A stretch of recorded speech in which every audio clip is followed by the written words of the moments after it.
Bonjour et bienvenue, voici notre tour d'horizon économique, géopolitique et boursier. Nous sommes le lundi 23 octobre pour comprendre comment tourne la planète finance. C'est sur la bourse au quotidien et nulle part ailleurs. L'épisode du jour s'intitulera 100 mois de hausse. Pour les 100 prochains, ça sera 100 mois. Le CAC 40 a bouclé donc vendredi son 100e mois du bull market. Bull market qui a permis le triplement de valeur des indices US. Et quand on regarde le CAC 40 Global Return, qui se retrouve ce matin à nouveau au-delà des 13 006, on n'est également pas très loin d'un triplement depuis le mois de mars 2009. Une autre façon de faire le décompte, ça serait de dire que le 21 novembre prochain, nous en serons à 8 ans, 8 mois et 8 jours de hausse. Autrement dit, il faudrait tenir jusqu'à la prochaine séance des 3 sorcières, qui aura donc lieu mi-novembre. Au rythme où nous sommes partis, le CAC 40 pourrait avoir aligné 25 séances de stagnation. Nous en sommes à la 15e aujourd'hui, tout comme nous étions ce matin à la 15e séance de hausse consécutive à Tokyo, avec un 11e record annuel à la clé. Il faut dire qu'à Tokyo, on célébrait la nette victoire électorale de Shinzo Abe, qui a remporté son pari, qui va donc obtenir une majorité de 2/3 à l'Assemblée japonaise. Et ce qui a clairement fait la différence, ce sont les bons résultats économiques obtenus grâce aux Abenomics. Une croissance totalement achetée à crédit. Le Japon complètement addict à la drogue monétaire, mais qui aime ça et qui en redemande. Et on peut dire, au vu des résultats du week-end, qui en redemande même double dose.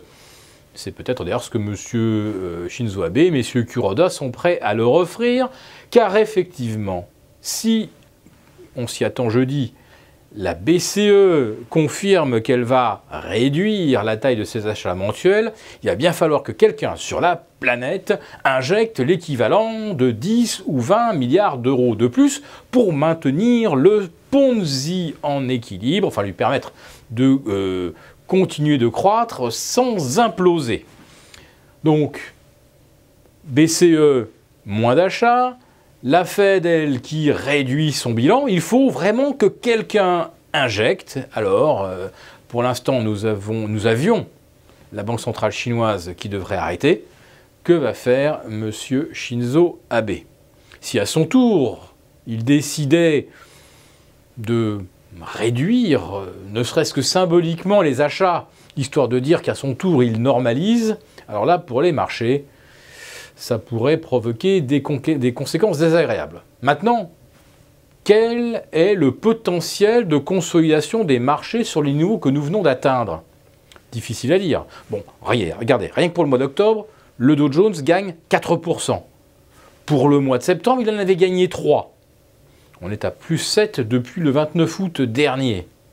Si on corrigeait de 7%, ça ferait déjà un trou comme on n'en a pas vu depuis, début 2015. Car depuis début 2016, il n'y a plus jamais eu aucune consolidation de 3% mensuel, même pas à l'occasion du Brexit. En fait, les marchés viennent de prendre plus de 35% sans jamais consolider en l'espace d'un petit peu plus de 20 mois. C'est une configuration absolument unique et puisqu'il n'y a pas de précédent, on ne peut pas en tirer une règle statistique en disant, vous savez, quand le marché il a connu 1, 2, 3, 4 tests d'une forte résistance avec une volatilité de 20, derrière on a une consolidation qui atteint entre 10 et 15%. Nous n'en savons strictement rien.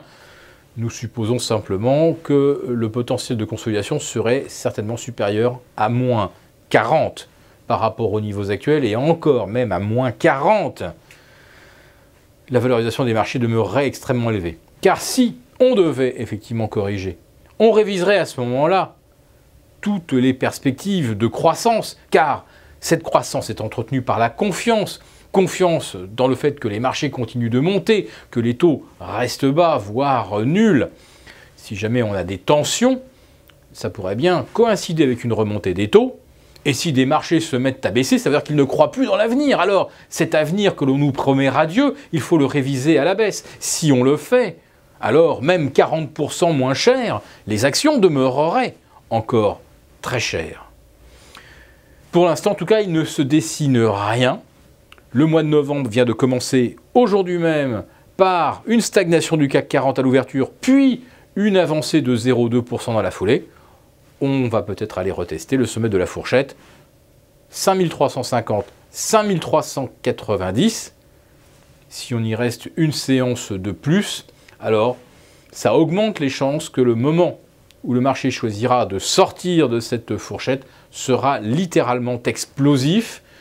C'est pourquoi nous n'augmentons pas, évidemment, la couverture que nous avions convenu